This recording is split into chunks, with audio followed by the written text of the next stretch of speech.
নমস্কার, কেমন আছেন সবাই? বেঙ্গলি ফুড ব্লগস চ্যানেলে আপনাদের সবাইকে স্বাগত জানাই। আজকে চলে এসেছি আবারও একটি নতুন রেসিপি নিয়ে। আজকে রেসিপি ম্যাগি পকোড়া। তো কিভাবে একদম ম্যাগির পকোড়া ঘরোয়া পদ্ধতিতে আর সহজ সরলভাবে বানাতে হয় তার রেসিপি আজ আমি তোমাদের কাছে শেয়ার করব। তো চলো বেশি দেরি না করে ভিডিওটি শুরু করা যাক। ভিডিওটি প্রথম থেকে শেষ পর্যন্ত দেখার অনুরোধ রইল। তো দেখো বন্ধুরা, ম্যাগির পকোড়া বানানোর জন্য কিন্তু প্রথমেই দেখো আমি এখানে একটা ম্যাগি প্যাকেট নিয়ে নিয়েছি। দেখো বাচ্চাদের কিন্তু 7 টাকা দামের ম্যাগি। তো দেখো আর এখানে একটা পেঁয়াজ খুব ভালো করে ঝুরি ঝুরি করে কেটে রেখেছি। আর এখানে দেখো একটা গোটা কাঁচা লঙ্কা খুব ভালো করে ঝুরি ঝুরি করে কেটে রেখেছি। তো চলো খুব ভালো করে ম্যাগিটাকে আগে সেদ্ধ করে নিতে হবে। তো চলো গ্যাসের কড়াইতে আমি খুব ভালো করে ম্যাগিটাকে সেদ্ধ করে নিচ্ছি।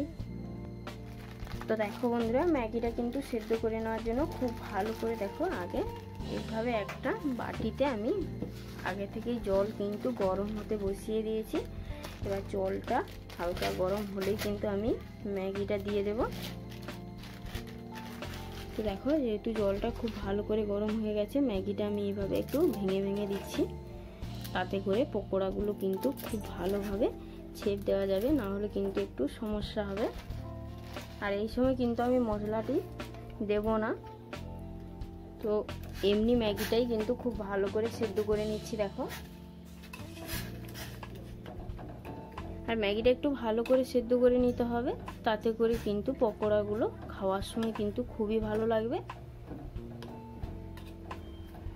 আর অবশ্যই কিন্তু মাথায় রাখতে হবে এমনি ম্যাগি কিন্তু খুব ভালো করে সেদ্ধ করতে হবে। এতে কিন্তু কোনো রকম লবণ বা হলুদ বা কোনো কিছু মশলা দিয়ে কিন্তু সেদ্ধ করা যাবে না। তো দেখো আমি সময় নিয়ে প্রায় 5 মিনিট ধরে খুব ভালো করে ম্যাগিগুলোকে সেদ্ধ করে নিচ্ছি। সেদ্ধ করে নেওয়ার পরে ফিরে আসছি। দেখো বন্ধুরা, প্রায় 5 মিনিট পরে ফিরে চলে এসেছি। তো দেখো ম্যাগিটা কিন্তু খুব সুন্দরভাবে সেদ্ধ হয়ে গেছে। এবারে আমি গ্যাসটা অফ করে দিচ্ছি। এবারে দেখো খুব ভালো করে কিন্তু সাবধানেই আমি চামচ দিয়ে এইভাবে ম্যাগিটাকে তুলে নিচ্ছি। দেখো ম্যাগিটা যেহেতু একটু বেশি গরম আছে, তাই এটাকে খুব ভালো করে হালকা ঠান্ডা হতে দেব।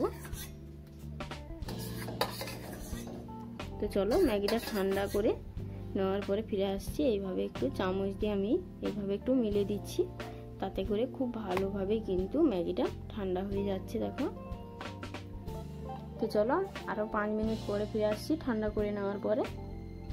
তো দেখো বন্ধুরা, তেলটা কিন্তু হালকা গরম হয়ে গেছে। দেখো এবারে আমি পকোড়াগুলোকে আস্তে আস্তে করে দেখো এইভাবে ছেপ দিয়ে ছেড়ে দিচ্ছি। দেখো দেখো একটু বড় বড় ছেপেই কিন্তু আমি পকোড়াগুলোকে এইভাবে ছেড়ে দিচ্ছি, তাতে করে কিন্তু খেতে ভালো লাগবে।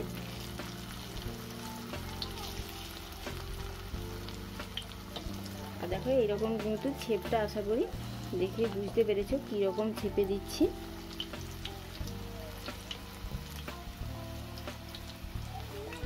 তো দেখো বন্ধুরা এইভাবে যদি যদি গ্যাসের আঁচটা একদম লোতে করে রাখো, তাতে করে কিন্তু পকোড়াগুলো খুব সুন্দরভাবে ভাজা হয়। আর না হলে কিন্তু ওপর থেকে ভাজা হয়ে যায় আর ভেতর থেকে কিন্তু কাঁচা থেকে যায়, তখন কিন্তু খেতে একদমই ভালো লাগে না। আর এই রকম পকোড়া যদি তোমরা বাড়িতে বানাও, তাহলে বাচ্চা থেকে বয়স্করা কিন্তু সবাই খেতে খুবই পছন্দ করবে, আর খেতেও কিন্তু খুবই দুর্দান্ত হবে। তো চলো এবার খুব ভালো করে আস্তে আস্তে করে ভেজে নিই। আমি সব পকোড়াগুলোই কিন্তু দিয়ে দিয়েছি। তো দেখো বন্ধুরা, খুব সুন্দরভাবে কিন্তু উল্টে পাল্টে আমি পকোড়াগুলোকে খুব ভালো করে দেখো ভেজে নিয়েছি। এবারে একটা ছান্তার সাহায্যে দেখো আমি পকোড়াগুলোকে খুব সুন্দরভাবে দেখো নামিয়ে নিচ্ছি। দেখো তেলটাকে খুব ভালো করে ঝাড়িয়ে এইভাবে আমি একটা প্লেটে পকোড়াগুলোকে নামিয়ে রেখে দিচ্ছি। দেখো তো দেখো বন্ধুরা, সব ম্যাগির পকোড়াগুলোকে দেখো কত সুন্দরভাবে দেখো আমি নামিয়ে নিয়েছি। দেখো দেখতে কিন্তু কত সুন্দর হয়েছে। এটা যেমন কিন্তু দেখতে সুন্দর, তেমন কিন্তু অসাধারণ খেতে লাগে। একবার যে বানিয়ে খাবে সে কিন্তু বারবার খেতে চাইবে। তো দেখো কত সুন্দর হয়েছে। তোমাদের কিন্তু যদি ভালো লাগে ভিডিওটি অবশ্যই তোমরা বাড়িতে বানিয়ে ট্রাই করে দেখো। একদম কিন্তু সহজভাবেই বানিয়েছি আর একদম সহজ সরলভাবেই বানিয়েছি। আর তোমাদের যদি কোনো অসুবিধা হয় অবশ্যই কিন্তু আমাকে কমেন্ট করে জানাতে ভুলবে না। তো চলো বেশি আর কথা বাড়াবো না, ভিডিওটি এখানেই শেষ করব। তো সবাই ভালো থাকবেন, সুস্থ থাকবেন, সাবধানে থাকবেন। ভিডিওটি ভালো লাগলে অবশ্যই আমাকে কমেন্টে জানাবেন, লাইক ও শেয়ার করবেন, চ্যানেলটি সাবস্ক্রাইব করবেন। আবারও ফিরে আসবো একটি নতুন রেসিপি নিয়ে। তো চলো, নমস্কার।